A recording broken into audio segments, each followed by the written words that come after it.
दोस्तों, बचपन में हम सब ने कई परियों की कहानियां सुनी हैं, जैसे Cinderella, Snow White, Sleeping Beauty, Rapunzel. इनकी दुनिया चमकदार होती है। एक जादुई परी आती है, राजकुमार मिलता है और कहानियां हैप्पीली एवर आफ्टर पर खत्म हो जाती है। लेकिन क्या आप जानते हैं, इन कहानियों का असली रूप इतना मीठा नहीं था। असल में ये कहानियां सदियों पहले लिखी गई और इनमें जितना जादू था, उतना ही घना अंधेरा भी था। दर्द, खोना, बलिदान और इंसानी भावनाओं की गहराइयां जो बच्चों के लिए नहीं बल्कि बड़ों के लिए लिखी गई थी। हैंस क्रिश्चियन एंडरसन, जिन्होंने दुनिया की सबसे मशहूर कहानियां लिखी, the snow queen, the ugly duckling, the little mermaid, the red shoes और कई अन्य, वो डेनमार्क में एक गरीब परिवार में पैदा हुए थे। लेकिन अपने दुखों, संघर्षों और कल्पनाओं से उन्होंने ऐसी कहानियां लिखी जो साधारण बच्चों की कहानियां नहीं थी। ये थी भावनात्मक, डार्क और जीवन के असली दुखों से भरी। हम आज सुनने जा रहे हैं उनकी सबसे प्रसिद्ध, सबसे दर्द भरी, सबसे सुंदर कहानी, द लिटिल मरमेड। ये कहानी वो नहीं है जो आपने डिज्नी के जरिए देखी है। ये कहानी अलग है, इसमें उदासी है। तो दोस्तों, कहानी के अंत तक मेरे साथ रहिए, क्योंकि ये वही हिस्सा है जो आपको हैरान कर देगा। आखिरकार ये सिर्फ एक परी कथा नहीं, बल्कि एक ऐसी कहानी है जो हमें इच्छाओं, समझ और साहस के बारे में सोचने पर मजबूर कर देती है। तो चलिए कहानी शुरू करते हैं। The little mermaid. सागर के बहुत दूर, जहाँ का पानी सबसे खूबसूरत नीले रंग के फूल जैसे नीला और क्रिस्टल की तरफ साफ था। वह बहुत बहुत गहरा पानी था, इतना गहरा कि कोई भी केबल इसे नाप नहीं सकता था। कई चर्च की मीनारें एक के ऊपर एक रखी जाए, तब भी वे जमीन से पानी की सतह तक नहीं पहुंच सकती थी। वही समुद्र का राजा और उसकी प्रजा रहते थे। हमें ये नहीं सोचना चाहिए कि समुद्र के तल में केवल पीली रेत ही है। नहीं, वहाँ अद्भुत फूल और पौधे उगते हैं। उनके पत्ते और डंठल इतने लचीले हैं कि पानी के हल्के हिलने पर वे जैसे जीवित हो हिलने लगते हैं।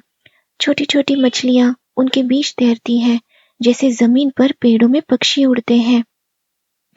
सबसे गहरे स्थान पर समुद्र राजा का महल है। इसकी दीवारें मूंगे की बनी है और लंबे लंबे गॉथिक खिड़कियां सबसे साफ एम्बर की हैं। छत सीपियों से बनी है जो पानी के बहाव पर खुलती और बंद होती रहती है। उनकी सुंदरता अद्भुत है, क्योंकि हर सीपी में चमकदार मोती होता है जो रानी के मुकुट के लायक होता है। समुद्र राजा कई सालों से विदुर थे और उनकी वृद्ध माता उनके लिए घर संभालती थी। वो बहुत बुद्धिमान और अपनी उच्च जाति पर गर्व करने वाली थी। इसी कारण वे अपनी पूंछ पर 12 सीपियां पहनती थी, जबकि अन्य उच्च जाति वालों को केवल 6 ही पहनने की अनुमति थी। वो खास तौर पर अपनी पोती, छोटी समुद्री राजकन्याओं की देखभाल के लिए बहुत प्रशंसा की पात्र थी। वे 6 सुंदर बच्चियां थीं, लेकिन सबसे छोटी सबसे सुंदर थी। उसकी त्वचा गुलाब के पत्ते जैसी कोमल और साफ थी और उसकी आंखें गहरे समुद्र जैसी नीली थी। लेकिन अन्य सभी की तरह उसके पैर नहीं थे और उसका शरीर मछली की पूंछ में ही समाप्त होता था। वे दिन भर महल के बड़े हॉल में खेलती या दीवारों से उगने वाले जीवित फूलों के बीच बड़ी एम्बर की खिड़कियां खुली रहती और मछलियां अंदर तैरती। बस अंतर इतना था कि मछलियां राजकन्याओं के पास तैरकर उनके हाथ में खाना खाती और उन्हें सहलाने देती। महल के बाहर एक सुंदर बगीचा था, जिसमें चमकदार लाल और गहरे नीले फूल और आग जैसी कलियां थीं। फल सोने जैसे चमकते थे और पत्ते और डंठल लगातार हिलते रहते थे। जमीन खुद सबसे साफ रेत की थी, लेकिन नीली थी जैसे जलते सल्फर की लौ। हर चीज पर एक अनोखा नीला प्रकाश था, जैसे ऊपर से हवा से नीला आकाश झलक रहा हो, न कि समुद्र की गहराई। ठंडी और शांत मौसम में सूरज दिखाई देता, जैसे कि एक बैंगनी फूल जिसके फूल की कलियों से प्रकाश बह रहा हो।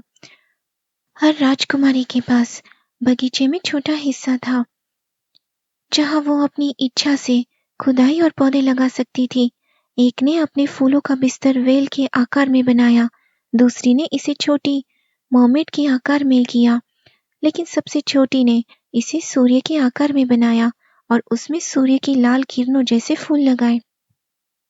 वो विचित्र बच्ची थी, शांत और विचारशील, और जब उसकी बहनें जहाज के मलबे से मिली अद्भुत चीजों से खुश होती, वो केवल अपने लाल सूरज जैसे फूलों और एक सुंदर संगमरमर की प्रतिमा के बारे में सोचती थी। ये एक सुंदर लड़की की मूर्ति थी, सफेद पत्थर से बनी, जो समुद्र के तल पर किसी जहाज के मलबे से गिर गई थी। उसने मूर्ति के पास गुलाबी रंग का विलो का पेड़ लगाया। वो जल्दी बढ़ा और अपनी शाखाएं मूर्ति के ऊपर लटक गई, लगभग नीली रेत तक। उसकी छाया बैंगनी रंग की थी और शाखाओं की तरह हिलती थी। ऐसा लगता था जैसे पेड़ की टोकरी और जड़ खेल रही हो और एक दूसरे को चूमना चाह रही हो। उसे समुद्र के ऊपर की दुनिया के बारे में सुनना सबसे ज्यादा पसंद था। वो अपनी दादी से जहाजों, शहरों, लोगों और जानवरों के बारे में सब जानना चाहती थी। उसे ये सुनकर बहुत आश्चर्य और खुशी होती थी कि जमीन के फूलों में खुशबू होती है, लेकिन समुद्र के फूलों में नहीं, कि जंगल के पेड़ हरे होते हैं और पेड़ों के बीच मछलियां इतनी आवाज करती है कि सुनना सुखद लगता है। उसकी दादी छोटी मछलियों को पक्षी कहती थी, वरना वो नहीं समझ पाती क्योंकि उसने कभी पक्षी देखे ही नहीं थे। जब तुम अपने 15वें वर्ष में पहुंच जाओगी, दादी ने कहा, तुम्हें समुद्र से ऊपर उठने की अनुमति मिलेगी, चट्टानों पर चांदनी में बैठने की, जब बड़े जहाज गुजर रहे होंगे, और तब तुम जंगल और शहर दोनों को देख सकोगी। अगले वर्ष एक बहन 15 की होगी, लेकिन क्योंकि हर बहन एक साल छोटी थी, सबसे छोटी को समुद्र के तल से ऊपर उठकर धरती देखने के लिए 5 साल इंतजार करना पड़ेगा। फिर भी हर बहन ने वादा किया कि वो अपनी पहली यात्रा में जो देखेगी उसे बताएगी और सबसे सुंदर क्या लगा ये बताएगी। सबसे छोटी को अपने समय का सबसे ज्यादा इंतजार था। कई रातें वो खुली खिड़की के पास खड़ी होती, गहरे नीले पानी के माध्यम से ऊपर देखती और मछलियों को उनकी पंख और मूंछ के साथ खेलते हुए देखती। वो चांद और तारे हल्के चमकते हुए देख सकती थी, लेकिन पानी के माध्यम से वे हमारी आंखों से बड़े दिखाई देते थे। जब उसके और तारों के बीच कुछ काले बादल जैसी चीजें आती, तो वो जान जाती कि ये या तो कोई व्हेल उसके सिर के ऊपर से तैर रही है या कोई जहाज जिसमें लोग हैं, जो कभी नहीं सोच सकते कि एक सुंदर छोटी मरमेड उनके नीचे खड़ी सफेद हाथ बढ़ाए खड़ी है। जैसे ही सबसे बड़ी बहन 15 साल की हुई, उसे समुद्र की सतह पर आने की अनुमति मिली।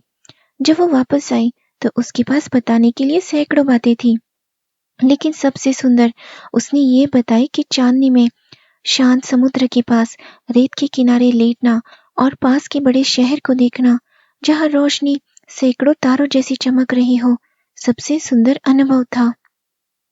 उसे संगीत की आवाजें, गाड़ियों का शोर और लोगों की बातें सुनाई देती थी, और चर्च के मीनारों से बजे खुशहाल घंटों की आवाजें भी सुनाई देती थी।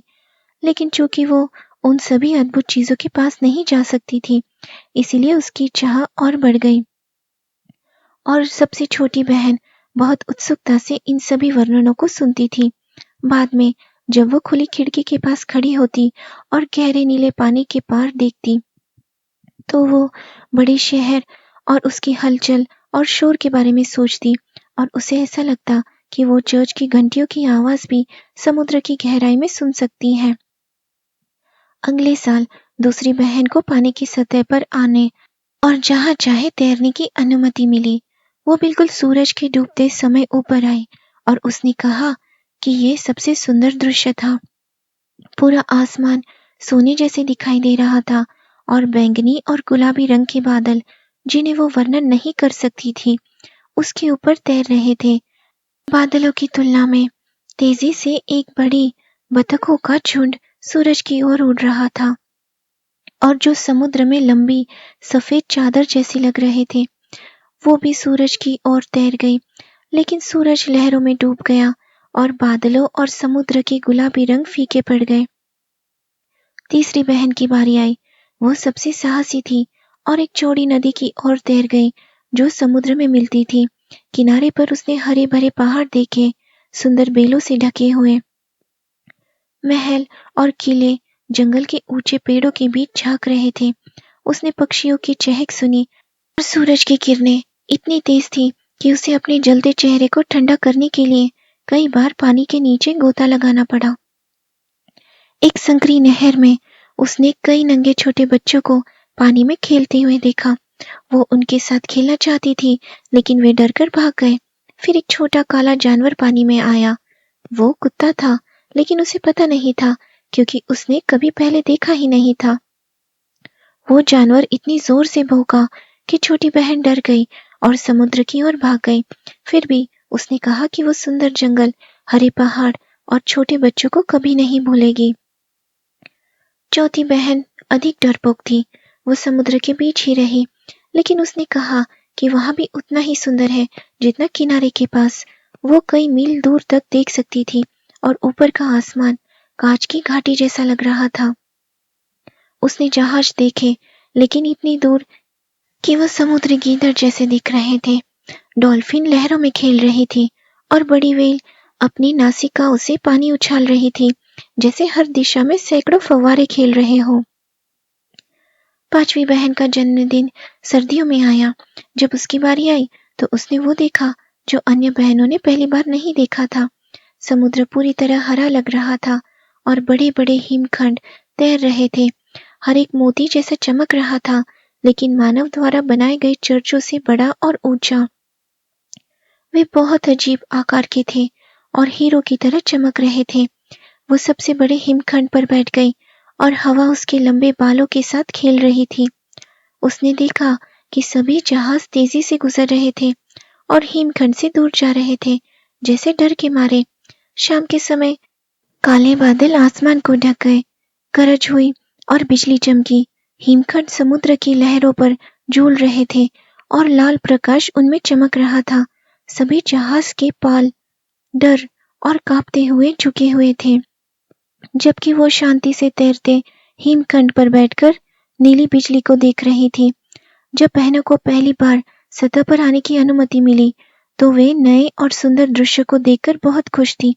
लेकिन अब जब वे बड़ी हो गई थी तो वे जब चाहती समुद्र की सतह पर जा सकती थी, और अब ये उनके लिए उतना रोमांचक नहीं था। वे वापस पानी में लौटने की इच्छा करने लगी और 1 महीने बाद कहती कि नीचे रहना अधिक सुंदर और आरामदायक है। फिर भी अक्सर शाम के समय पांचों बहनें अपनी बाहें एक दूसरे में डालकर सतह पर उठती। उनकी आवाज इतनी सुंदर थी कि कोई मानव उन्हें पा नहीं सकता। जब किसी तूफान की आशंका होती और वे सोचती कि कोई जहाज डूब सकता है, तो वे जहाज से आगे तैर कर गाती और समुद्र की गहराई के सुखों के बारे में बताती। नाविकों से कहती कि डरे नहीं अगर वे पानी में डूब जाएं, लेकिन नाविक उनके गीत को नहीं समझते थे और इसे तूफान की आवाज समझते थे, और ये चीजें उनके लिए कभी सुंदर नहीं थी। अगर जहाज डूब जाता तो आदमी डूब जाते और केवल उनके मृत शरीर समुद्र राजा के महल तक पहुंचते। जब बहनें हाथ में हाथ डालकर पानी में ऊपर उठती तो सबसे छोटी बहन अकेली खड़ी देखती, रोने को तैयार। पर मर्मेड्स की आंखों में आंसू नहीं होते, इसीलिए वे और अधिक दुखी होती। ओह, काश मैं 15 साल की होती, वो कहती। मैं जानती हूँ कि मैं ऊपर की दुनिया और वहां रहने वाले सभी लोगों से प्यार करूंगी। अंततः वो अपने 15वें वर्ष में पहुंच गई। अब तुम बड़ी हो गई हो, उसकी दादी ने कहा, इसलिए मुझे तुम्हें तुम्हारी बहनों की तरह सजाना होगा। और दादी ने उसके बालों में सफेद लिली का एक हार रखा और हर फूल की पत्ती में आधा मोती लगा था। फिर दादी ने आदेश दिया कि 8 बड़े सीप उसकी पूंछ से जुड़े ताकि उसकी उच्च स्थिति दिखाई दे। लेकिन मुझे दर्द हो रहा है, लिटिल मर्मेड ने कहा। गर्व को दर्द सहना पड़ता है, दादी ने उत्तर दिया। ओह, वो तो चाहती थी कि वो ये सब भव्यता और भारी हार हटा दे। उसके अपने बगीचे के लाल फूल उससे कई अधिक सुंदर और आरामदायक होते, लेकिन वो खुद को रोक नहीं सकी। इसीलिए उसने कहा गुड बाय और पानी की सतह की ओर बुलबुले की तरह हल्की होकर तैर गई। जैसे ही उसने सिर ऊपर उठाया, सूरज अभी डूबा ही था, लेकिन बादल लाल और सुनहरे रंग में रंगे हुए थे और झिलमिलाती शाम के बीच संध्या का तारा अपनी पूरी सुंदरता में चमक रहा था। समुद्र शांत और हवा हल्की और ताजी थी। एक 3 मत्सुलों वाला बड़ा जहाज पानी में स्थिर था। केवल एक पाल लगी हुई थी, क्योंकि कोई हवा नहीं थी। नाविक डेक पर या रस्सियों के बीच बैठे थे। जहाज पर संगीत और गाने थे, और जैसे जैसे अंधेरा हुआ, सौ रंगीन लालटेन जले, जैसे सारे देशों के झंडे हवा में लहर रहे हो। लिटिल मरमेड कैबिन की खिड़कियों के पास तैर रही थी। कभी कभी लहरों के ऊपर उठने पर वो साफ कांच की खिड़कियों से अंदर देख सकती थी, जहाँ कई अच्छे कपड़े पहनने वाले लोग थे। उनमें एक सुंदर युवा राजकुमार भी था, बड़े काले आंखों वाला, जो सबसे सुंदर था। वो 16 साल का था और उसका जन्मदिन बहुत धूमधाम से मनाया जा रहा था।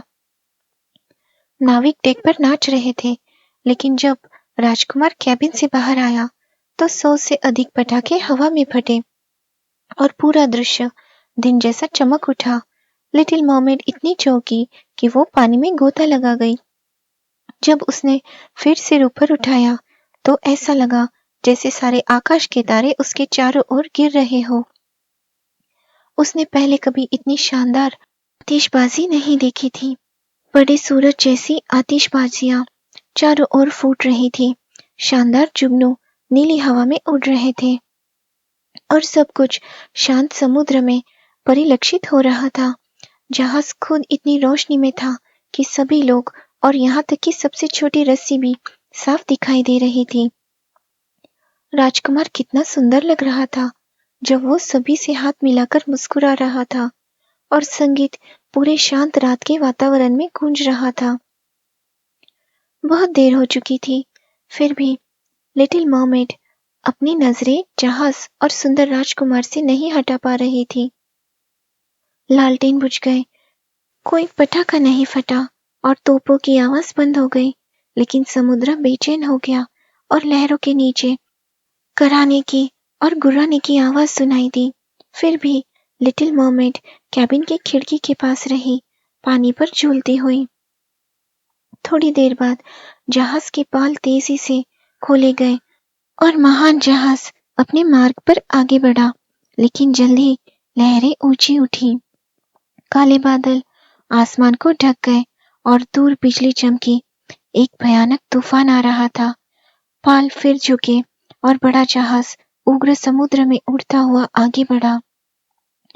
लहरें पहाड़ जैसी ऊंचाई पर उठी, जैसे मस्तूल से भी ऊपर पहुंच रही हो, लेकिन जहाज हंस की तरह लहरों के बीच डूबा और फिर से उनकी ऊंची झागदार चोटियों पर उभरा। ये लिटिल मरमेड को खेल जैसा मजेदार लगा, लेकिन नाविकों को नहीं। अंततः जहाज कराहने और चरमराने लगा।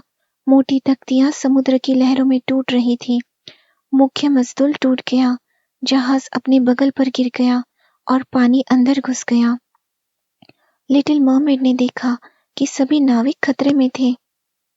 उसे खुद भी सतर्क रहना पड़ा कि वो पानी पर बिखरे तख्तियों और लकड़ियों से चोट न खाए। एक पल ऐसा आया कि इतना अंधेरा था, लेकिन बिजली की चमक ने पूरा दृश्य दिखा दिया। उसने सभी को देखा, केवल राजकुमार को नहीं। जब जहाज टूट गया, उसने उसे गहरे समुद्र में डूबते देखा और उसे खुशी हुई, क्योंकि उसने सोचा कि अब वो उसके पास होगा। लेकिन फिर उसे याद आया कि मानव पानी में नहीं रह सकते, इसीलिए जब वो उसके पिता के महल पहुंचता तो वो मर जाता। लेकिन वो मरना नहीं चाहिए था, इसीलिए वो लटकते तख्तियों और लकड़ियों के बीच तैरने लगी, भले ही वे उसे कुचल सकती थी। फिर वो गहरे नीले पानी में डुबकी लगाने लगी, लहरों के साथ ऊपर नीचे होती रही और अंततः राजकुमार तक पहुंच गई, जो तूफानी समुद्र में तैरने की शक्ति खो रहा था। उसके हाथ पैर थक रहे थे, उसकी सुंदर आंखें बंद हो रही थी, और यदि लिटिल मरमेड उसकी मदद के लिए नहीं जाती तो वो मर जाता। लिटिल मरमेड ने उसका सिर पानी के ऊपर रखा और लहरों के साथ उन्हें बहने दिया। सुबह तक तूफान थम गया, लेकिन जहाज का एक भी टुकड़ा नहीं दिखा। सूरज लाल और चमकता हुआ पानी से उभरा और उसकी किरणों ने राजकुमार के गालों में स्वास्थ्य का रंग लौटा दिया। लेकिन उसकी आंखें अभी भी बंद थी। मरमेड ने उसके ऊंचे चिकने माथे को चूमा और उसके गीले बालों को सहलाया। वो उसे अपने बगीचे की संगमरमर की मूर्ति जैसी लगा और उसने उसे फिर से चूमा और कामना की कि वो जिए। जल्दी उसने सत्य भूमि देखी। उसने ऊंचे नीले पहाड़ देखे जिन पर सफेद बर्फ जमी हुई थी, जैसे हंसों का झुंड वहां सो रहा हो। तट के पास सुंदर हरे जंगल थे और पास में एक बड़ी इमारत खड़ी हो रही थी जो चर्च थी। बगीचे में संतरे और नींबू के पेड़ उग रहे थे और दरवाजे के सामने ऊंचे खजूर के पेड़ खड़े थे। यहाँ समुद्र ने एक छोटा सा सुरम्य खाड़ी बनाई थी जहाँ पानी बिल्कुल शांत लेकिन बहुत गहरा था। लिटिल मरमेड सुंदर राजकुमार के साथ तैरकर उस तट पर गई जो साफ सुथरी सफेद रेत से ढका हुआ था। वहां उसने उसे गर्म धूप में आराम करने के लिए लिटाया, ध्यान रखते हुए कि उसका सिर शरीर से थोड़ा ऊंचा रहे। तभी बड़े सफेद भवन में घंटियां बजी और कई युवा लड़कियां बगीचे में आई। लिटिल मरमेड तट से थोड़ा दूर तैर गई और खुद को कुछ ऊंची चट्टानों के बीच छुपा लिया जो पानी से ऊपर उठ रही थी। फिर उसने अपने सिर और गर्दन को समुद्र की झाग से ढक लिया ताकि उसका छोटा चेहरा न दिखे और ये देखने लगी कि दुर्भाग्यपूर्ण राजकुमार का क्या होगा। बहुत देर इंतजार नहीं किया। उसने देखा कि एक युवा लड़की वहां आई जहां राजकुमार पड़ा था। पहले वो थोड़ी डर गई, लेकिन जल्द ही उसने कई लोगों को बुलाया। मरमेड ने देखा कि राजकुमार फिर से जाग गया और मुस्कुराया, लेकिन उसने मरमेड की तरफ कोई मुस्कान नहीं दी क्योंकि वो नहीं जानता था कि उसी ने उसे बचाया था। ये देखकर वो बहुत दुखी हुई। जब राजकुमार को बड़े भवन में ले जाया गया तो लिटिल मरमेड दुखी होकर पानी में डुबकी लगाकर अपने पिता के महल लौट गई। वो हमेशा से शांत और विचारशील रही और अब पहले से भी अधिक हो गई। उसकी बहनों ने उससे पूछा कि पहली बार सतह पर जाने पर उसने क्या देखा, लेकिन उसने कुछ नहीं बताया। कई शामें और सुबह वहां जाती जहां उसने राजकुमार को छोड़ा था। उसने देखा कि बगीचे के फल पक गए और एकत्र किए गए, पहाड़ों की बर्फ पिघल गई, लेकिन उसने राजकुमार को कभी नहीं देखा। इसीलिए वो घर लौट आती, हमेशा पहले से अधिक दुखी। उसकी एकमात्र सांत्वना ये थी कि वो अपने छोटे बगीचे में बैठती और सुंदर संगमरमर की मूर्ति को गले लगाती जो राजकुमार जैसी थी। लेकिन उसने अब अपने फूलों की देखभाल छोड़ दी और वे बाग में जंगली तरह बढ़ने लगे, अपनी लंबी पत्तियां और बेलों को पेड़ों की शाखाओं से लपेटते हुए, जिससे पूरा स्थान अंधेरा और उदास लगने लगा। अंततः वो और नहीं सह सकी और अपनी एक बहन को सब कुछ बता दिया। फिर अन्य बहनों ने यह रहस्य सुना और जल्द ही ये 2 मरमेड्स तक पहुंच गया जिनकी करीबी दोस्त को पता था कि राजकुमार कौन है। उसने भी जहाज पर महोत्सव देखा था और उसने बताया कि राजकुमार कहाँ से आया है और उसका महल कहाँ है। चलो छोटी बहन, अन्य राजकुमारियों ने कहा। फिर उन्होंने अपनी बाहें लपेटी और सातत्य में सतह की ओर उठी, ठीक वहां जहां उन्होंने राजकुमार का महल देखा था। महल चमकदार पीले पत्थरों से बना था। उसके पास संगमरमर की लंबी सीढ़ियां थी जिनमें से एक सीढ़ी समुद्र तक पहुंचती थी। छत पर शानदार सोने के गुंबद थे और इमारत के चारों ओर संगमरमर की जीवन समान मूर्तियां खड़ी थीं। ऊंची खिड़कियों से महल के शाही कमरे दिखाई दे रहे थे जिनमें महंगे रेशमी पर्दे और टेपेस्ट्री लटके थे। दीवारें सुंदर चित्रों से सजाई गई थी। सबसे बड़े हॉल के बीच एक फव्वारा था जो अपनी झिलमिलाती धाराओं को छत के ग्लास गुंबद तक उछालता था और सूरज की किरणें पानी और फव्वारे के चारों ओर उगते सुंदर पौधों पर पड़ती थी। अब जब उसने पता लगा लिया कि राजकुमार कहाँ रहता है, उसने कई शामें और रातें महल के पास पानी में बिताई। वो तट के पास उन जगहों तक तैरती जहां अन्य बहनें कभी नहीं जाती। एक बार वो संगमरमर की बालकनी के नीचे संकरी नहर तक भी गई, जो पानी पर बड़ी छाया डाल रही थी। यहाँ वो बैठकर राजकुमार को देखती, जो चांदनी रात में खुद को अकेला समझता। उसने कई बार देखा कि वो शाम को संगीत और झंडों के साथ नाव में तैरता। वो हरे जलकुंठों के बीच से झांकती, और यदि हवा उसके लंबे चांदी से सफेद व्हील को उड़ाती तो लोग उसे हंस समझ लेते। कई रातें वो मछुआरे की बातों को सुनती, जो राजकुमार के अच्छे कार्यों के बारे में बताते, और उसे खुशी होती कि उसने उसकी जान बचाई थी। ये याद करती कि उसका सिर उसके कंधे पर था और उसने उसे प्यार से चूमा था, लेकिन राजकुमार को इसके बारे में कुछ नहीं पता था और वो उसकी कल्पना भी नहीं कर सकता था। वो मनुष्य को और अधिक पसंद करने लगी और चाहती थी कि वो उनके साथ घूम सके, जिनकी दुनिया उसकी दुनिया से कहीं बड़ी लगती थी। वे जहाजों में समुद्र पार कर सकते थे, ऊंचे पहाड़ों पर चढ़ सकते थे, और उनके जंगल और खेत दूर तक फैले रहते। उसे बहुत कुछ जानने की चाहत थी, लेकिन उसकी बहनें सभी सवालों का जवाब नहीं दे सकती थी। फिर उसने अपनी बूढ़ी दादी से पूछा, जो ऊपर की दुनिया के बारे में सब कुछ जानती थी, जिसे उन्होंने सही कहा, समुद्र के ऊपर की भूमि। अगर मनुष्य डूबते नहीं, लिटिल मर्मेड ने पूछा, क्या वे हमेशा जीवित रहते हैं? क्या वे हमारी तरह मरते नहीं? हाँ, दादी ने कहा, वो भी मरते हैं और उनका जीवन हमारे जीवन से भी छोटा होता है। हम कभी-कभी 300 साल तक जीवित रहते हैं, लेकिन जब हम यहाँ समाप्त हो जाते हैं, तो हम केवल पानी की सतह पर झाग बन जाते हैं और हमारे प्रिय लोगों की तरह। हमारे यहाँ कोई कब्र नहीं होती, हमारे पास अमर आत्मा नहीं है, हम फिर कभी जीवित नहीं होंगे।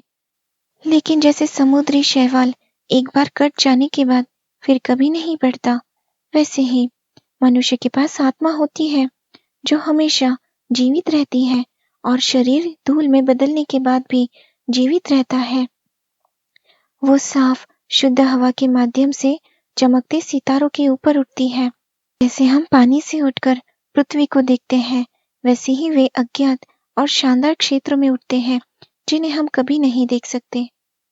उन क्षेत्रों की कल्पना भी हम कभी नहीं कर सकते। हमारे पास अमर आत्मा क्यों नहीं है? लिटिल मर्मेड ने दुखी होकर पूछा। मैं खुशी खुशी अपने 100 साल के जीवन को दे दूंगी, केवल एक दिन के लिए इंसान बनने और उस उच्च और सुंदर दुनिया की खुशी को जानने की आशा पाने के लिए। तुम ऐसा मत सोचो, बूढ़ी दादी ने कहा। हम अपने आप को इंसानों से कई ज्यादा खुश और समृद्ध समझते हैं। तो मैं मर जाऊंगी, लिटिल मर्मेड ने कहा, और समुद्र की झाग बनकर मैं फिर कभी लहरों का संगीत सुन नहीं पाऊंगी, न सुंदर फूल देख पाऊंगी और न लाल सूरज। क्या मैं कुछ कर सकती हूँ ताकि मुझे अमर आत्मा मिल सके? नहीं, बूढ़ी दादी ने कहा, सिवाय इसके कि कोई इंसान तुम्हें इतना प्यार करे कि तुम उसके लिए उसके माता पिता से भी अधिक महत्वपूर्ण हो जाओ, और अगर उसका सारा प्रेम और विचार केवल तुम्हारे लिए हो, और प्रेस्ट उसका हाथ तुम्हारे हाथ में रखकर सच्चा रहने का वचन दे, तो उसकी आत्मा तुम्हारे शरीर में प्रवेश कर जाएगी और तुम्हें मानवता के भविष्य के सुख के हिस्से मिलेंगे। वो तुम्हें आत्मा देगा और अपनी आत्मा भी रखेगा, लेकिन ऐसा कभी नहीं हो सकता। हमारे बीच तुम्हारी मछली की पूंछ बहुत सुंदर मानी जाती है, लेकिन पृथ्वी पर इसे बदसूरत समझा जाता है। उन्हें ये नहीं पता कि असली सुंदरता क्या है। उन्हें लगता है कि 2 मजबूत सहारे पाँव होने चाहिए ताकि इंसान सुंदर दिख सके। लिटिल मर्मेड ने आह भरी और दुखी होकर अपनी मछली की पूंछ की ओर देखा। चलो खुश रहो, बूढ़ी दादी ने कहा, और उन 300 वर्षों में जो हमारे पास जीवन है, खुश होकर खेलो और कूदो। उसके बाद हम और आराम से विश्राम कर सकते हैं। आज शाम हम राज दरबार में नृत्य भोज करने वाले हैं। ये एक शानदार दृश्य था, जिसे हम कभी धरती पर नहीं देख सकते। बड़े नृत्य कक्ष की दीवारें और छत मोटे लेकिन पारदर्शी क्रिस्टल की बनी थी। वहां सैकड़ों विशाल शंख, कुछ गहरे लाल, कुछ हरे रंग के, दोनों तरफ कतारों में खड़े थे, जिनमें नीली आग जल रही थी, जो पूरे हॉल को रोशन कर रही थी और समुद्र में भी प्रकाश फैलाती थी। अनगिनत मछलियां, बड़ी और छोटी, क्रिस्टल की दीवारों के पास तैर रही थी, कुछ की चमक बैंगनी रंग की थी, कुछ की सोने और चांदी जैसी चमक में दिखाई दे रही थी। हॉल में एक चौड़ा प्रवाह बह रहा था, जिसमें मछुए और मर्मेड्स अपनी मधुर आवाज पर नृत्य कर रहे थे। धरती पर कोई इतना सुंदर स्वर नहीं रख सकता था। लिटिल मर्मेड सभी से मीठा गाती थी और पूरा दरबार उसके स्वर की प्रशंसा करता। उसके दिल को थोड़ी खुशी हुई, क्योंकि उसे पता था कि उसके पास धरती और समुद्र दोनों में सबसे सुंदर आवाज है। लेकिन जल्द ही उसने ऊपर की दुनिया के बारे में सोचना शुरू कर दिया, क्योंकि वो आकर्षक राजकुमार और अपनी अमर आत्मा की कमी नहीं भूल सकती थी। इसीलिए वो चुपचाप अपने पिता के महल से बाहर निकल गई और अपने छोटे बगीचे में एकांत और दुखी बैठ गई। तभी उसने सोचा, वो निश्चित रूप से ऊपर तैर रहा है, वो जिस पर मेरी इच्छाएं निर्भर है और जिसके हाथ में मैं अपनी जिंदगी की खुशी रखना चाहती हूँ। मैं उसके लिए सब कुछ करूंगी और अमर आत्मा पाने के लिए, जबकि मेरी बहनें मेरे पिता के महल में नाच रही है, मैं समुद्र की जादूगरनी के पास जाऊंगी, जिससे मैं हमेशा डरती रही हूँ, लेकिन वो मुझे सलाह और मदद दे सकती है। लिटिल मर्मेड अपने बगीचे से बाहर निकली और झागदार भंवरों की ओर बढ़ी, जहाँ जादूगरनी रहती थी। वो पहले कभी उस रास्ते से नहीं गई थी। वहां न फूल थे, न घास, सिर्फ साबुत धूसर रेत वाला मैदान। भंवरों में पानी पंखे की तरह घूमता, जो पकड़ने आने वाले हर चीज को अथाह गहराई में फेंक देता। लिटिल मर्मेड को जो देखा, वो देखकर भय हो गया। उसका दिल डर से धड़कने लगा और वो लगभग पीछे लौटने ही वाली थी, लेकिन उसने राजकुमार और मानव आत्मा को याद किया, जिसे वो चाहती थी, और उसका साहस लौट आया। उसने अपने लंबे बाल सिर के चारों ओर बांध लिए, ताकि पोलोपी उन्हें पकड़ न सके। उसने हाथों को अपने सीने पर रखा और फिर मछली की तरह तेजी से आगे बढ़ी, पोलोपियो के लचीले हाथों और उंगलियों के बीच से होकर, जो उसके दोनों ओर फैल गए थे। उसने देखा कि हर पोलोपी ने कई छोटी बाहों से कुछ पकड़ रखा है, जैसे लोहे के बेल। समुद्र में डूबे मानव कंकाल, जंगली जानवरों के कंकाल, नौकाओं की चप्पियां, पतवारें और जहाजों के बक्से उनकी पकड़ में थे। यहाँ तक कि एक छोटी मर्मेड, जिसे उन्होंने पकड़ लिया और मार डाला था, वो भी उनके हाथों में थी, और ये छोटी राजकुमारी को सबसे भयानक लगा। अब वो जंगल में दलदल जमीन पर पहुंची, जहां मोटे मोटे पानी के सांप कीचड़ में लौट रहे थे और अपने बदसूरत फीके रंग के शरीर दिखा रहे थे। इसी जगह एक घर खड़ा था, जो जहाज डूबने वाले लोगों की हड्डियों से बना था। घर में समुद्री जादूगरनी बैठी थी और उसने एक मेंढक को अपने मुंह से खाना खाने दिया, जैसे लोग कभी कभी सुनहरी चिड़िया को चीनी का टुकड़ा खिलाते हैं। उसने उन बदसूरत पानी के सांपों को अपने छोटे चूजों कहा और उन्हें अपने सीने पर रेंगने दिया। मैं जानती हूँ तुम्हें क्या चाहिए, समुद्री जादूगरनी ने कहा। यह बहुत मूर्खतापूर्ण है, लेकिन तुम्हें तुम्हारी मर्जी मिलेगी और ये तुम्हें दुख की ओर ले जाएगा। मेरी प्यारी राजकुमारी, तुम अपनी मछली की पूंछ से छुटकारा पाना चाहती हो और इसके बदले दो सहारे चाहती हो, जैसे धरती पर इंसान के पैर, ताकि राजकुमार तुमसे प्यार करे और तुम्हें अमर आत्मा मिल सके। और फिर जादूगरनी ने इतने जोर से और भद्दी हंसी की कि मेंढक और सांप गिर गए और वहां हिलते डुलते पड़े रहे। तुम बिल्कुल समय पर आई हो, जादूगरनी ने कहा, क्योंकि सूर्योदय के बाद मैं तुम्हारी मदद अगले साल तक नहीं कर पाऊंगी। मैं तुम्हारे लिए एक जादुई पेय तैयार करूंगी, जिसे पीकर तुम्हें कल सूर्योदय से पहले तट पर तैरना होगा और पीना होगा। तुम्हारी पूंछ गायब हो जाएगी और जो इंसान इसे पैर कहते हैं बन जाएगी। तुम्हें बहुत दर्द होगा, जैसे कोई तलवार तुम्हारे शरीर में गुजर रही हो, लेकिन जो भी तुम्हें देखेगा वो कहेगा कि तुम सबसे सुंदर इंसान हो जिसे उसने कभी नहीं देखा। तुम्हारी तैरने जैसी सौम्य चाल बनी रहेगी। कोई भी नर्तक इतनी हल्की चाल नहीं चल पाएगा, लेकिन हर कदम पर ऐसा लगेगा जैसे तुम तीखे छुरों पर चल रही हो और रक्त बहाना चाहिए। अगर तुम ये सब सहोगी तो मैं तुम्हारी मदद करूंगी। हाँ, मैं सहूंगी, छोटी राजकुमारी ने कांपते हुए स्वर में बोला, राजकुमार और अमर आत्मा के बारे में सोचते हुए। लेकिन फिर सोचो, जादूगरनी ने कहा, क्योंकि जब तुम्हारा रूप इंसान जैसा बन जाएगा, तुम फिर कभी मर्मेड नहीं बन पाओगी। तुम अपने बहनों और पिता के महल में वापस नहीं जा पाओगी। और अगर तुम राजकुमार का प्यार नहीं जीत पाई, ताकि वो अपने माता पिता को भूलकर पूरी आत्मा से तुमसे प्यार करे, और पृष्ठ तुम्हारे हाथ जोड़कर तुम्हें पति पत्नी न बनाए, तो तुम्हें अमर आत्मा नहीं मिलेगी। पहले सुबह जब वो किसी और से शादी करेगा, तुम्हारा दिल टूट जाएगा और तुम लहरों की झाग बन जाओगी।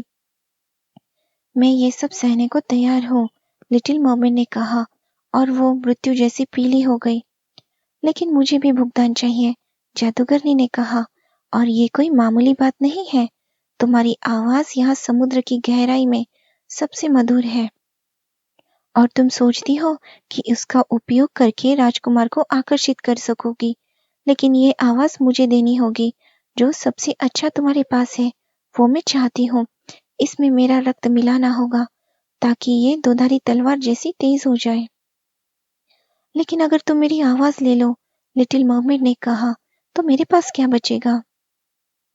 तुम्हारा सुंदर रूप, तुम्हारी ग्रेसफुल चाल और तुम्हारी आंखें। निश्चित रूप से इनमें तुम किसी इंसान का दिल जीत सकती हो। क्या तुमने अपनी हिम्मत खो दी है? अपनी छोटी जीभ बाहर निकालो, ताकि मैं इसे अपने भुगतान के रूप में काट सकूं। फिर तुम्हें जादुई पेय मिलेगा। होगा, लिटिल मर्मेड ने कहा। फिर जादूगरनी ने अपनी कढ़ाई आग पर रखी और जादुई पेय तैयार किया। साफ सफाई अच्छी चीज है, उसने कहा, और सांपों को बांधकर बर्तन साफ किया।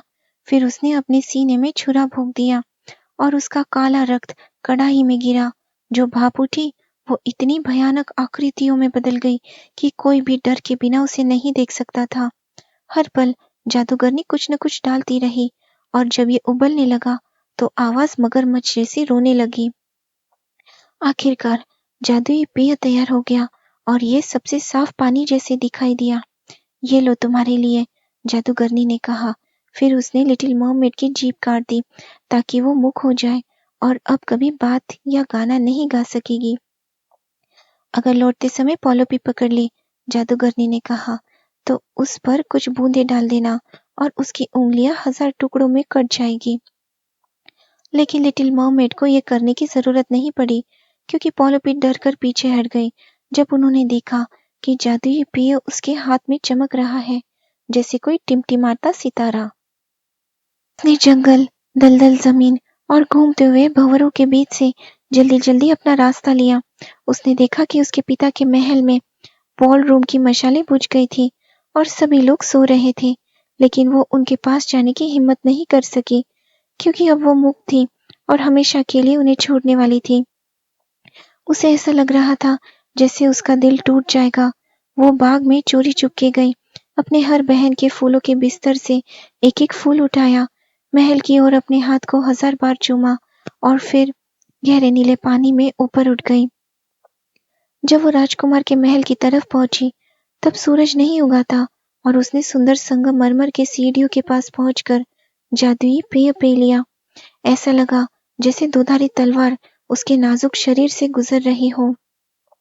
वो बेहोश हो गई और मृत व्यक्ति की तरह पड़ी रही। सूरज उगने पर और समुद्र चमकने पर वो होश में आई और तेज दर्द महसूस किया, लेकिन सुनसान सुंदर राजकुमार उसके सामने खड़ा था। उसने अपने काले गहरे आंखें उसकी ओर इतनी गंभीरता से लगाई कि उसने अपनी आंखें झुका ली। फिर उसने देखा कि उसकी मछली की पूंछ गायब हो गई थी, और अब उसके पास सफेद सुंदर पैर और छोटे नन्हे पैर थे, जैसे किसी छोटी लड़की के हो सकते हैं। लेकिन उसके पास कपड़े नहीं थे, इसलिए उसने अपने लंबे घने बालों में खुद को ढक लिया।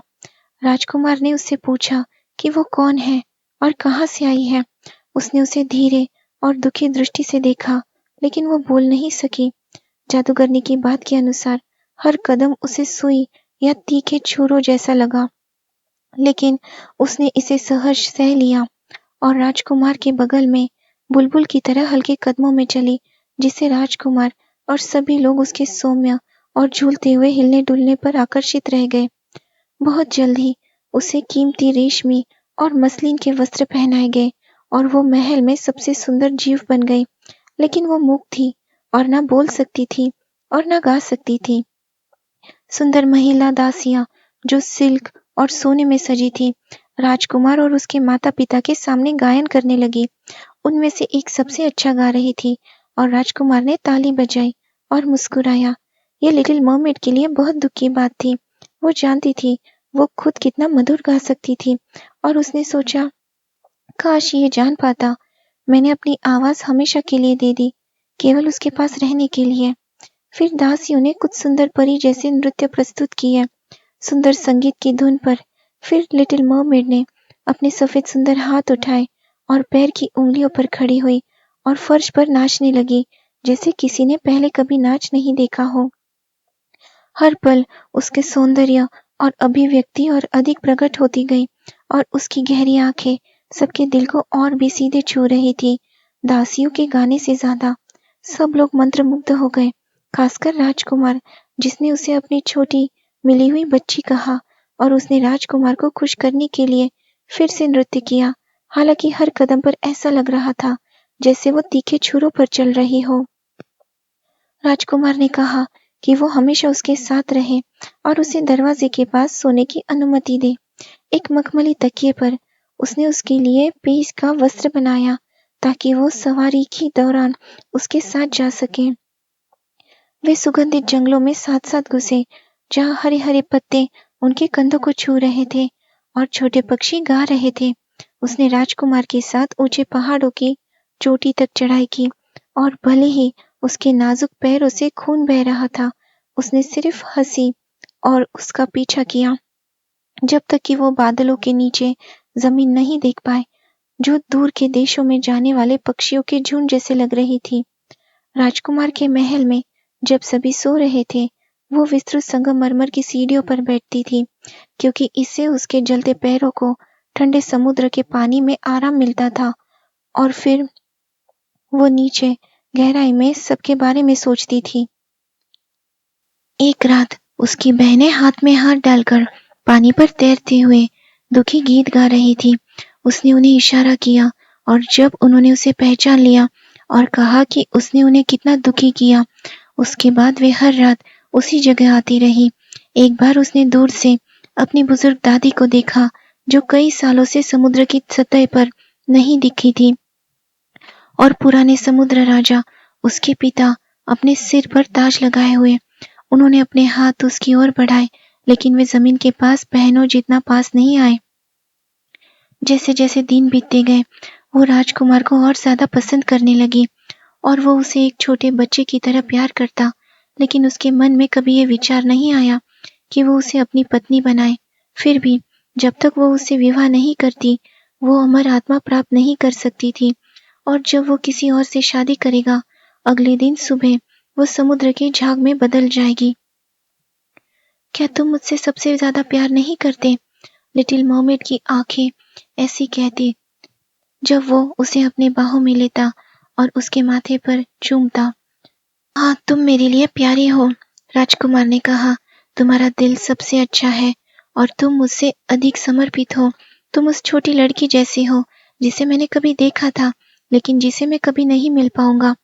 मैं एक जहाज में था जो डूब गया और लहरें मुझे एक पवित्र चर्च के पास तट पर फेंक गई जहाँ कई युवतियों ने मेरी सेवा की।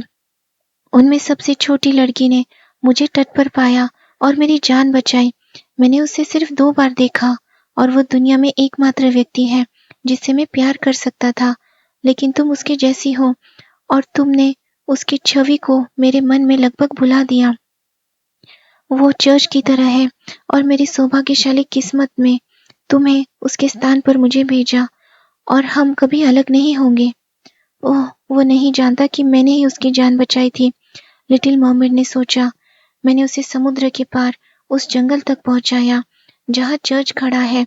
मैं झाग के नीचे बैठी रही और तब तक देखा जब तक कोई इंसान मदद के लिए न आए। मैंने उस सुंदर युवती को देखा जिसे वो मुझसे ज्यादा प्यार करता है। और मर्मेड ने गहरी सांस ली लेकिन वो आंसू नहीं बहा सकी। वो कहता है कि वो लड़की चर्च की तरह है, इसीलिए वो दुनिया में कभी नहीं लौटेगी। वे फिर कभी नहीं मिलेंगे। जब तक मैं उसके पास रहूंगी और हर दिन उसे देखूंगी, मैं उसकी देखभाल करूंगी, उससे प्यार करूंगी और उसकी खातिर अपनी जान दे दूंगी। बहुत जल्द कहा गया कि राजकुमार को शादी करनी होगी और पास के राजा की सुंदर बेटी उसकी पत्नी बनेगी, क्योंकि एक शानदार जहाज तैयार किया जा रहा था। हालांकि राजकुमार ने कहा कि वो केवल राजा से मिलने जा रहा है, लेकिन आम समझ ये था कि वो वास्तव में उसकी बेटी को देखने जा रहा है। बहुत सारे लोग उसके साथ जाने वाले थे। लिटिल मर्मेड मुस्कुराई और सिर हिलाया। वो राजकुमार के विचारों को सबसे अच्छी तरह जानती थी। मुझे यात्रा करनी है, उसने उससे कहा। मुझे इस सुंदर राजकुमारी से मिलना है। मेरे माता पिता चाहते हैं, लेकिन वे मुझे उसे अपनी दुल्हन बनाने के लिए मजबूर नहीं कर सकते। मैं उसे प्यार नहीं कर सकता। वो उस सुंदर लड़की जैसी नहीं है जो चर्च में थी, और तुम उसके जैसी हो। अगर मुझे दुल्हन चुनने के लिए मजबूर किया गया तो मैं बस तुम्हें चुनूंगा, मेरी मुख प्यारी बच्ची, उन अभिव्यक्तिशील आंखों के साथ। फिर उसने उसे गुलाबी होठों से चूम लिया, उसके लंबे लहराते बालों के साथ खेला और अपना सिर उसके दिल पर रखा, जबकि वो मानव सुख और अमर आत्मा का सपना देखती रही। तुम समुद्र से नहीं डरती, मेरी मूक बच्ची, उसने कहा, जब वे शानदार जहाज के डेक पर खड़े थे जो उन्हें पास के राजा के देश तक ले जाने वाला था।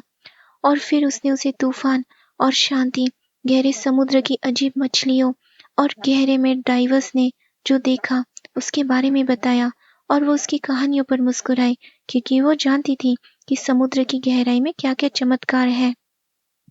चांदनी रात में जब सभी लोग सो रहे थे, सिवाय हेल्म पर खड़े नाविक के जो नाव चला रहा था, वो डेक पर बैठी और साफ पानी में नीचे देखती रही। उसने सोचा कि वो अपने पिता के महल को पहचान सकती है, और उस पर उसकी बुजुर्ग दादी सिर पर चांदी का ताज लिए जलती लहरों के बीच नाव की कील को देख रही है। फिर उसकी बहनें लहरों पर आई और उसे दुखी नजरों से देखती रही, अपने सफेद हाथ मरोड़ते हुए। उसने उन्हें इशारा किया और मुस्कुराई और बताना चाहा कि वो कितनी खुश और सुखी है। लेकिन कैबिन बॉय पास आया, और जब उसकी बहनें डूब गई तो उसने सोचा कि वो केवल समुद्र की झाग है। अगली सुबह जहाज राजकुमार के दौरे के लिए तैयार शहर के बंदरगाह में पहुंचा। चर्च की घड़ियां बज रही थी और ऊंची मीनारों की तुरही की धुन सुनाई दे रही थी, और सैनिक उड़ती झंडियों और चमकती खंजरों के साथ चट्टानों के बीच खड़े थे जिनसे वे गुजर रहे थे। हर दिन त्योहार जैसा लगता, और बॉल और मनोरंजन लगातार होते रहे। लेकिन राजकुमारी अभी तक नहीं आई थी। लोग कहते थे कि उसे धार्मिक घर में पढ़ाया और प्रशिक्षित किया जा रहा है, जहां वो हर राजसी गुण सीख रही है। अंततः वो आई। तब लिटिल मर्मेड, जो ये देखने के लिए बहुत उत्सुक थी कि क्या वो सच में सुंदर है, माने बिना नहीं रह सकी कि उसने कभी इतनी परफेक्ट सुंदरता नहीं देखी। उसकी त्वचा नाजुक और गोरी थी, और उसकी लंबी काली पलकियों के नीचे उसकी नीली हंसती आंखें सच्चाई और पवित्रता से चमकती रही। तुम ही थी, राजकुमार ने कहा, जिसने मेरी जान बचाई थी जब मैं समुद्र तट पर मृत पड़ा था। और उसने लाल होते हुए दुल्हन को अपनी बाहों में लिया। ओह, मैं बहुत खुश हूँ, उसने लिटिल मर्मेड से कहा। मेरी सारी सबसे बड़ी आशाएं पूरी हो गई हैं। तुम मेरी खुशी में खुश होगी, क्योंकि तुम मुझसे बहुत सच्चा प्रेम करती हो। लिटिल मर्मेड ने उसके हाथ को चूमा, और ऐसा लगा जैसे उसका दिल पहले ही टूट गया हो। उसकी शादी की सुबह उसके लिए मृत्यु लाएगी, और वो समुद्र की झाग में बदल जाएगी। सभी चर्च की घंटियां बज रही थी, और हर चर्च पर महंगे चांदी के दीपक में खुशबू वाला तेल जल रहा था। फादर धूपदान हिला रहे थे, और दुल्हन और दुल्हनिया ने हाथ मिलाकर बिशप का आशीर्वाद लिया। लिटिल मर्मेड रेशमी और सोने के कपड़े में पहनकर दुल्हन की लंबी पोशाक पकड़ रही थी, लेकिन उसके कानों ने उत्सव की धुन नहीं थी, और उसके आंखों ने पवित्र समारोह को नहीं देखा। उसने सोचा कि उसके लिए आने वाले मौत की रात और इस दुनिया में उसने जो खोया है उसकी याद आई। उसी शाम दुल्हन और दुल्हनिया जहाज पर चढ़ गए। तोपें गरज रही थी, झंडे लहरा रहे थे और जहाज के बीच में बैंगनी और सोने का महंगा तंबू बनाया गया था। उसमें आरामदायक बिछौने रखे गए थे ताकि रात में दुल्हन और दुल्हनिया आराम कर सके। जहाज फूली हुई पाल और अनुकूल हवा के साथ शांत समुद्र पर हल्के और सुंदर तरीके से चला गया। अंधेरा होने पर कई रंगीन दीपक जलाए गए और नाविक डेक पर खुशी-खुशी नाचे। लिटिल मरमेड पहली बार समुद्र से ऊपर उठने का अनुभव याद करने लगी, जब उसने समान उत्सव और खुशियां देखी थी और उसने नृत्य में भाग लिया था, हवा में झूलती हुई जैसे कबूतर अपने शिकार के पीछे उड़ता है। और जब लोग उसकी कुशल नृत्य कला देखकर आश्चर्यचकित हो गए। उसने पहले कभी इतनी सुंदरता से नृत्य नहीं किया था। उसके नाजुक पैर ऐसे लगे जैसे तेज चाकू से कट रहे हो, लेकिन उसे परवाह नहीं थी, क्योंकि उसके दिल में एक और भी तेज दर्द था। वो जानती थी कि ये राजकुमार को देखने वाली आखिरी शाम है, जिसके लिए उसने अपना परिवार और घर छोड़ दिया और अपनी सुंदर आवाज खो दी और हर दिन अकल्पनीय दर्द सहा, जबकि राजकुमार को इसके बारे में कुछ नहीं पता था। ये उसकी अंतिम रात थी, जब वो उसी हवा में सांस लेगी या तारों भरे आसमान और गहरे समुद्र को देखेगी। उसके लिए एक शाश्वत रात बिना किसी विचार या सपना प्रतीक्षारत थी। अब उसके पास आत्मा नहीं थी और वो कभी अमर आत्मा नहीं पा सकती थी। जहाज पर सब खुशी और उत्सव में मग्न थे। मध्यरात्रि के बाद भी वो हंसी और नाची, जबकि मृत्यु के विचार उसके दिल में ही थे। राजकुमार ने अपनी सुंदर दुल्हन को चूमा और वो उसके काले बालों के साथ खेलता रहा, जब तक वे एक दूसरे के हाथ थामकर महंगे तंबू में आराम करने गए। फिर जहाज पर सब शांत हो गया। केवल हेल्म पर एक नाविक जाग रहा था। लिटिल मरमेड ने अपने सफेद हाथ जहाज के किनारे पर रखे और पूर्व की ओर देखा, सुबह की पहली किरण के लिए, जो उसके लिए मृत्यु लाएगी। उसने अपनी बहनों को देखा, जो लहरों से ऊपर उठ रही थी। वे उसकी तरह पीली पड़ गई थी, लेकिन उनके लंबे सुंदर बाल अब हवा में नहीं लहर रहे थे और काट दिए गए थे। हमने अपने बाल जादूगरनी को दे दिए हैं, उन्होंने कहा, ताकि तुम्हारी मदद हो सके और तुम आज रात मर न जाओ। उसने हमें एक छुरा दिया है, देखो, ये बहुत तेज है। सूरज उगने से पहले तुम्हें इसे राजकुमार के हृदय में घोंपना होगा। जब गर्म खून तुम्हारे पैरों पर गिरेगा, तब तुम्हारे पैर फिर से जुड़कर मत्स्य कन्या की पूंछ बन जाएंगे और तुम फिर से हमारी ओर लौटकर अपने 300 साल पूरे कर सकती हो। फिर समुद्र की नमक झाग में बदल जाओगी। जल्दी करो, या तो वो या तुम सूरज उगने से पहले मर जाओ। हमारी बुजुर्ग दादी हमारे लिए इतनी पीड़ित है कि उनके सफेद बाल दुख से गिर रहे हैं, जैसे हमारे बाल जादूगरनी की कैंची से कटे। राजकुमार को मारो और लौट आओ, जल्दी करो। क्या तुम नहीं देखती कि आकाश में पहले लाल रंग की लकीरें दिख रही हैं? कुछ ही मिनटों में सूरज उगेगा और तुम्हें मरना होगा। हवा की बेटियों में से एक ने जवाब दिया, एक मरमेड के पास अमर आत्मा नहीं होती और वो अमर आत्मा तभी प्राप्त कर सकती है जब वो किसी मानव का प्यार जीत ले। उसका सदा का भाग्य किसी और की शक्ति पर निर्भर करता है। लेकिन हवा की बेटियों के पास भले ही अमर आत्मा नहीं होती, वे अपने अच्छे कर्मों के द्वारा इसे अपने लिए प्राप्त कर सकती है। हम गर्म देशों की ओर उड़ते हैं और उस गर्म हवा को ठंडा करती है जो मानवों को बीमारी के जरिए नष्ट करती है। हम फूलों में खुशबू फैलाते हैं ताकि स्वास्थ्य और ताजगी आए। जब हम 300 साल तक अपने पूरे बल और अच्छे कर्मों से प्रयास करती हैं, तब हमें अमर आत्मा मिलती है और हम मानव की खुशियों में हिस्सा लेती हैं। तुम, प्यारी लिटिल मरमेड, ने पूरे दिल से ऐसा ही करने की कोशिश की। तुमने सहन किया और संघर्ष किया और अपने अच्छे कर्मों से आत्मा जगत तक पहुंच गई। अब 300 साल इसी तरह प्रयास करने से तुम भी अमर आत्मा प्राप्त कर सकती हो। लिटिल मरमेड ने अपनी उठी हुई आंखें सूरज की ओर उठाई और पहली बार उनमें आंसू भर आए। जिस जहाज में उसने राजकुमार को छोड़ा था, वहां जीवन और हलचल थी। उसने राजकुमार और उसकी सुंदर दुल्हन को खुद की खोज करते देखा। वे मोती जैसे झाग की ओर दुखी निगाहें डाल रहे थे, जैसे उन्हें पता हो कि उसने खुद को लहरों में फेंक दिया। अदृश्य रहते हुए उसने दुल्हन के माथे को चूमा और राजकुमार को पंखा दिया और फिर हवा की उन बेटियों के साथ गुलाबी बादल में चढ़ गई जो आकाश में तैर रहा था। 300 साल के बाद हम स्वर्ग के राज्य में पहुंचेंगे, उसने कहा, और हो सकता है हम उससे पहले भी पहुंच जाएं। एक साथी ने धीरे से फुसफुसाया। अदृश्य रहते हुए हम मानवों के घेरों में प्रवेश कर सकते हैं जहां बच्चे हैं, और हर दिन जब हमें कोई अच्छा बच्चा मिलता है जो अपने माता पिता की खुशी है और उनका प्यार पाने लायक है, हमारे 300 साल का परीक्षण समय कम हो जाता है। बच्चे ये नहीं जानते कि जब हम कमरे में उड़ते हैं, हम उनके अच्छे कामों पर खुश होकर मुस्कुराते हैं, क्योंकि हम 300 साल में से 1 साल कम गिन सकते हैं। लेकिन जब हमें कोई शरारती या बुरा बच्चा दिखता है, हम दुख के आंसू बहाते हैं और हर आंसू के लिए हमारे परीक्षण समय में दिन जुट जाता है। इस तरह द लिटिल मरमेड हवा की कन्याओं में बदल गई।